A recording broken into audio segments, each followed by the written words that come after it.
Hey guys, what is up? We're going to be doing a tutorial on Virtual Riot's chords. We're basically just going to be going over like what he said in one of his tutorials, chords, growls, and like something like that. But basically, I'm just going to be going a little bit more in depth, showing you the exact like mixing that I use. You know, the EQs, the compression, if I did use any, but anyways, I'll let you listen to this loop here, and if you like it, then you can stay and watch the video, and if not, you can leave. Alright, here you go.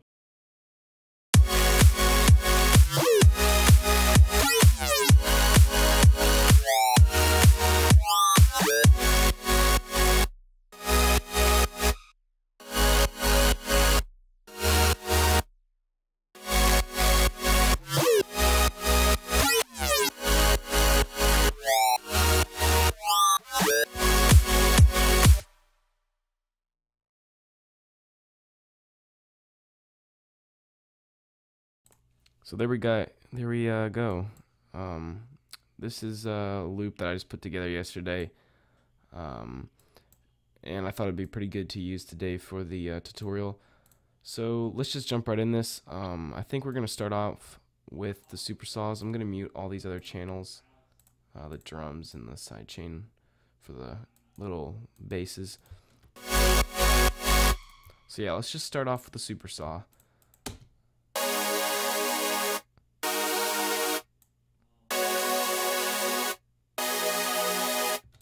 So yeah, like you can see, I have my melody here, or my chords I should say, and basically what I'm using is good old JP6K, just like him. Oh, I guess not. Well, I'm using a massive patch. I usually use JP6K, but in this case, massive.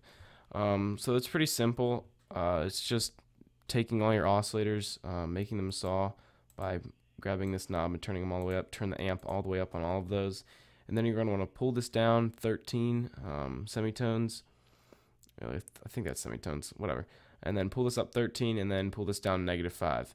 And then you're going to go to your voicing tab. You're going to put 8 voices on, turn your pitch cutoff on, and then give it a little bit of detune there. And then obviously pan position, and then just full width on this sucker. And that should give you your chords there. And then supersaws mixing. Basically what I did here is, obviously I took out all the lows, down here took out all the sub bass, and then took out some here, kind of left a little bit in this 700 area, and then took out some of this high, just so that when we have our little gladiator synth up here and whatnot going on, that it doesn't get in the way. And then for the saws, let's just skip over to the saw. Let me start again.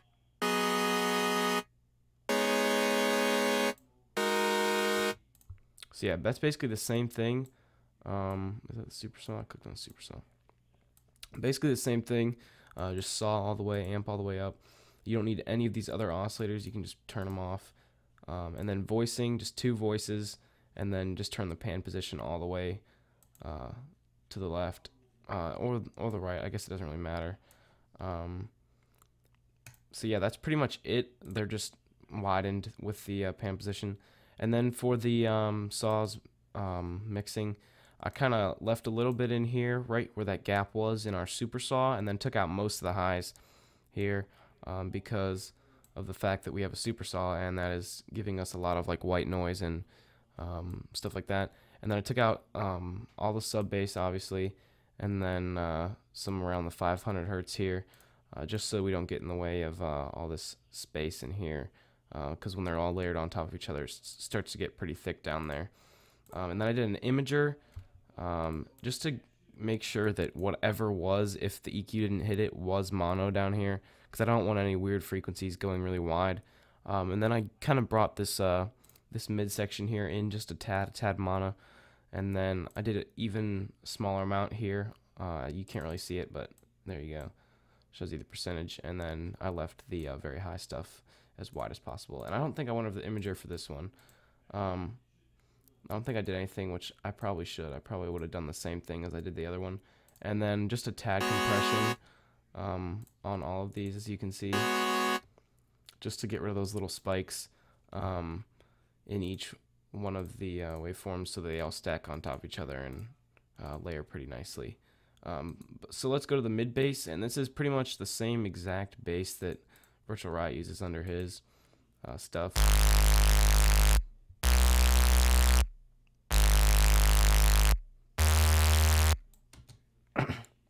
Excuse me, I'm feeling pretty sick. It's pretty cold out. But anyways, yeah, it's just a saw wave here, pitched down 2 octaves, -24. And then we have our amp all the way up, and all of these are just off. That's off. We don't need any of this. Except for the white noise. We're going to turn amp up a pretty substantial amount of white noise there, as you can see. And then we have a Bronner tube or a classic tube. Doesn't really matter, but Bronner tube. I think that's exactly what Virtual Riot uses. So we're just going to use that because that's what we're trying to get, the Virtual Riot chord sound. But anyways, we just turn the dry wet and the drive all the way up. And then for the mixer, as you can see, we took out like all of the mud here and just chopped it away. And then kind of brought back in some of this area here, so it's really crunchy, crispy. And then I brought out some more of the really high-end stuff because of the super saw. We want that clean high-end in there. And then now let's go to our like little Topline gladiator thing here. Obviously, this is the same like Virtual Riot's like angry saws thing that he's using, except for he left his patch pretty plain, and I don't think I left mine plain. Yeah, I cleaned it up a little bit. So basically what you're going to want to do is, let's just, hold up, let me see here. We have the FX mix just below that. So if we just, actually let's just go lead and then angry saws again. So we just init the patch. Well, let's see here. I go lead, oh gosh, lead, angry saws, and then, there we go, we init the patch. So basically, I think it might have left me off with the same patch. But anyways, actually let's just see here. If I replace this with a gladiator, maybe it'll init the patch. So lead, angry saws. Okay, yeah, there we go. So we're gonna pull this FX mix just about there. We don't want as much reverb because when it is, it's like just doesn't sound as good. So just like that. Let me find the pattern. Okay, yeah, there we go. And basically what I did is, I didn't do it on the second oscillator there, but for the first oscillator it says mod and then dirt here. And this is making it really grungy, so I just turned it on off. And then I think I might have taken the cutoff up just a tad, but we're just going to leave it there because it sounds fine how it is. And I'm trying to think of what else I did. Let me just listen. Actually, I think that was it. Just taking off these dirts here. You can take this one off, see what it sounds like. Pretty clean, but I'm going to leave that on wherever it's at. Dirt. All right. I want it to cut through a little bit. But basically, the way I mixed that was I chopped the volume down a pretty hefty amount there because we don't want it just shining through completely. And then I kind of amplified this section here that I want to be heard most, and then gave it a little bit more air. And then I took out some of this and down here. I probably should have done it like that and then just boosted it. But I'm lazy and just brought it up a couple decibels there. Then we compress it here because it's kind of a wicked waveform. So I just compressed a little bit to get rid of those spikes. And then I think I just left that there so I could see what it looked like after I compressed it. And then this ARP thing, I don't really know where that's at. Oh, it's here. Okay, we don't need to worry about that. So basically, yeah, when you layer these on top of each other, they should sound like, let me see.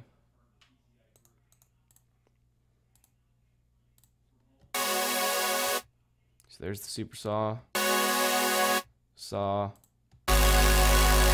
bass.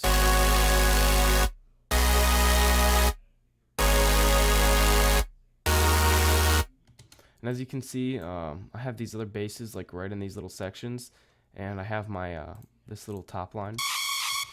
Since it's so reverby, I just have it all the volume getting cut off there, so that keeps it nice and clean for the for those little basses in there. But anyways, here's with the top line and everything enabled.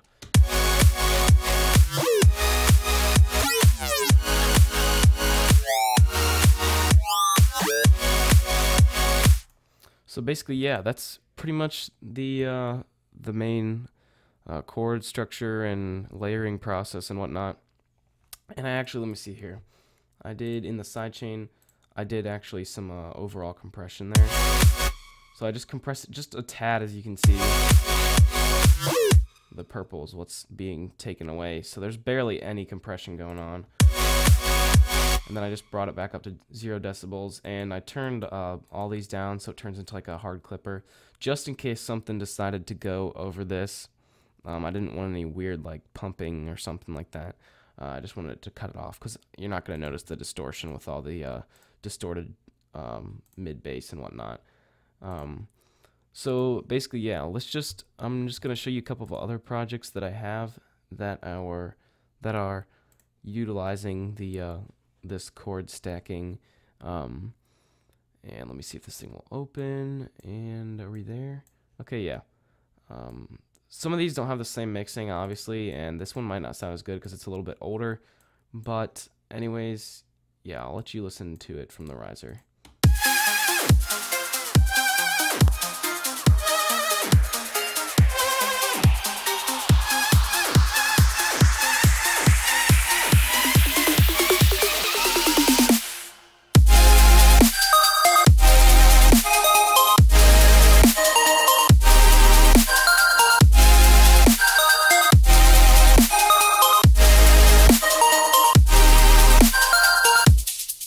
As you can see there, I pretty much just went full on virtual Riot with the chords and everything else. So we have the chords, and of course the bells, with tons of reverb, and then of course the little volume cut there. So yeah, let me just show you the chords here, and let me turn the bell off. For this one, I actually used a separate sub bass, as you can see. And it doesn't really matter if you do that or not. It's still gonna get the basic same end result. But for this one, I used sort of a different bass.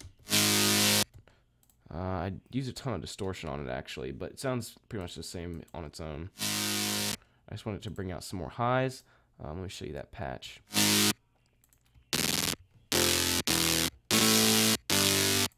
Okay, so yeah, this is a silent patch, and it's pretty weird. I made this so long ago, and I've been using it ever since under my chords, and it's got some weird kind of phase thing going on here. It's just 2 octaves down, 2 voices of saw, a little bit of detune, a ton of distortion, as you can see, a little bit of this this weird square wave thing going on here, 2 voices of that, a little bit more detune, 3 octaves down to give it a little bit more grit. Because this is a naturally gritty waveform. Then we got some chorus on there to make it kind of metallic-y, and then EQ. I don't really know exactly what that's doing. I might have just messed with it and turned it on, but whatever. Compressor. I'm pretty sure that's not doing anything at all. Yeah, like I said, I made this patch a while ago. I probably didn't know what I was doing, but I still like it because it's so crispy. But anyways, yeah, I layered that on top of everything else. And then for the super saws, I think I actually did use JP6K. Yeah, so that's just what I'm going to show you now. That's why I wanted to come to this project. So basically what I wanted to show you, let me just open up my newer patch for this. Basically, I know he used JP6K, so I'm assuming people are going to go out and, you know, torrent JP6K or whatever, probably like I freaking did. And then they're gonna go, or they'll buy it. I don't know how you guys are, but I think my friend sent me this one. Anyways, basically what I did is I took out the noise for this, and then basically you're just gonna turn the detune on 86 here, as it said,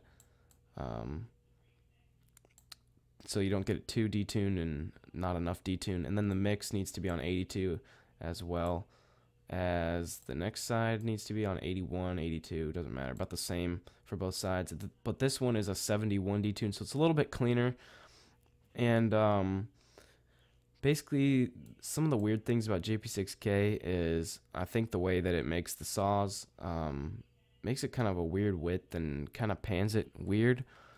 But anyways, obviously we want to take the effects off here. I think these are pretty much the same. I just grabbed the Charge CYF preset and then modified it. But anyways, you can take the effects, the delay off, and then make sure the treble and the bass are right there. Sometimes I like to take a little bit of the bass out before I go in here, just a little bit of like a first aid EQ or whatever.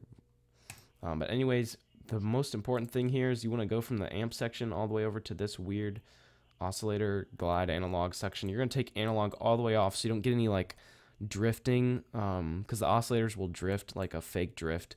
So that kind of sounds like a vintage like analog synth. So take glide off, take analog off, and then pitch envelope needs to be 0 and oscillator pan needs to be 0. That's very important. I didn't really figure that out until a little bit not too long ago. I actually was turning the oscillator pan up to make it wide so I didn't have to go in with an imager, but actually it works a ton better and it pans it kind of weird. And yeah, as you can see here, I have about the same mixing as the other project for the Super Saw, just because it's a general thing. I mean, it's going to be the same Super Saw, and then you got the leads on top. But anyways, what I did, as you can see, there's tons of width here, but without it, it sounds like, and that just sounds so boring. Oh shoot, let me see this. Turn that back on. Yeah, so much wider. I just turned the stereo eyes on, and then left the delay at the normal spot, the 7.0, and then I just obviously brought this threshold up a little bit here and made that 100% mild, just in case there was something down there. And then I widened this this mid bass section here, and then obviously I just widened all of these just so they got a pretty big spread on the spectrum there, and felt pretty wide when I heard it. So basically that's pretty much it for the Super Saws. And then the saws, I believe saws are actually different. The saws are an 80s sort of thing that I got. It's a patch on a YouTube channel, and they make it so that it's supposed to sound like this. Let me find it.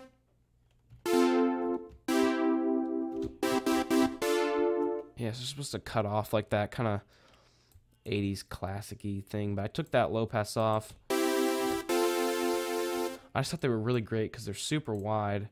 I took down the width a little bit actually, and then made up for it in the imager just because I thought it sounded a little bit more natural. Anyways, they're pretty wide and they're pretty straight, so there's not much detune going on. But as you can see here, they drift a little bit, but I think it sounds pretty good because it's controlled.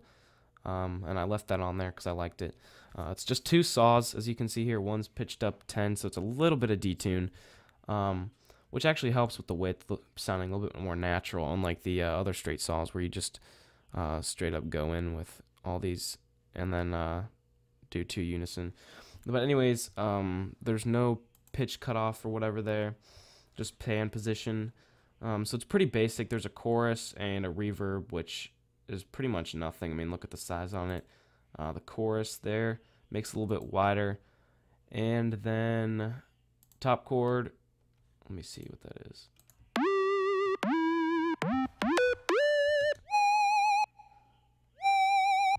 Okay, so yeah, so I decided to do something a little bit different there. I made a little vibrato lead. As you can see, it's just like where's the vibrato? Right there. I just have it on the envelope, so it just kind of comes in slowly. And then basically what I did here with this was just to get a click out of it, just that first initial attack click there, and then I have this third one, and basically the attack on this is just another like octave, so it kind of sweeps up like that kind of sound going on. So yeah, that's basically that. And then I have one weird thing layered over these. If I can find it, is it gonna play? I clicked the wrong one. Just this weird 8-bit chord. Let me find that. Yeah, so I have a daggum what is this called? Insert. It's something that Magical 8-bit plugin. So obviously it's really simple. I just turned it on the pulse, and that was literally it. Maybe change some decay so it's more plucky. Yeah. And then basically what you're going to do is you're going to go into function, and you're going to click down, and then change your time so that it's at 06, it looks like.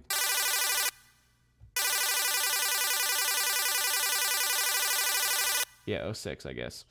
And then gate all the way up. So that just made that. It kind of layered nicely. I was surprised actually with it. Just gave it a little bit of high ting to it. And the sub bass is just a plain old sub. I mean, you can't do much with the sub bass. So plug in. I just named it 808, even though it's not. And that's basically what I did there with those. So you can just copy those.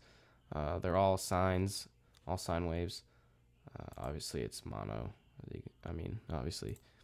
And yeah, that's pretty much it. There's no real like distortion or any effects on that. But you guys can just pause the video and copy that patch. And if you want, I can show you the bells here. Let me see. Bells, bells, bells, bells, bells, bells, bells, bells. Yeah, so that's pretty simple. I think it was actually, it might have been Seamless talking, and he was saying that him and AU5 or something like that made a like a sample or a preset patch, and he was actually what do you call it, like previewing the pack, and he opened up one of the bell patches, and I'm pretty sure I just copied it from the screen. I just paused it. But anyways, it's electric here, and then a 0.35 on this up. I don't know what it's really doing. It's just making it like oscillate, I guess. And then 12 up here, 12 up there, 12 up there. So it's basically just up an octave. And this is the squelchy. I don't know why it says squelchy there. And then you have the formant square. You can just copy these knob settings. And then the low pass, that's not really doing anything. As you can see, the cutoff's all the way up there. But just a delay and a reverb. But it's pretty, reverb's not really doing much. As you can see, the Drowette's pretty, not that much. But I have a reverb here with tons of reverb on it, as you can see. And then a delay, just give it a little bit more delay on there so it kind of sounds a little bit fuller in the delay side. I EQ'd it like that because there was a little bit too much high end going on there at first. Just kind of brought it up a couple decibels there. Bit crushed it, as you can see. The TAL bit crushers are free. You can go get those. They're really nice. And then I just kind of brought it up like that, so it's kind of clipping a little bit, but I have it so that it's hard clipping and it doesn't sound bad to me. But yeah, I hope you guys enjoyed this tutorial. I know I went over a lot of stuff and just kind of skipped around and did some weird things with some synths and showed you some stuff. But anyways, I hope it gets you a little bit closer to the virtual Riot chord sound, and I'll catch you guys later with some more tutorials.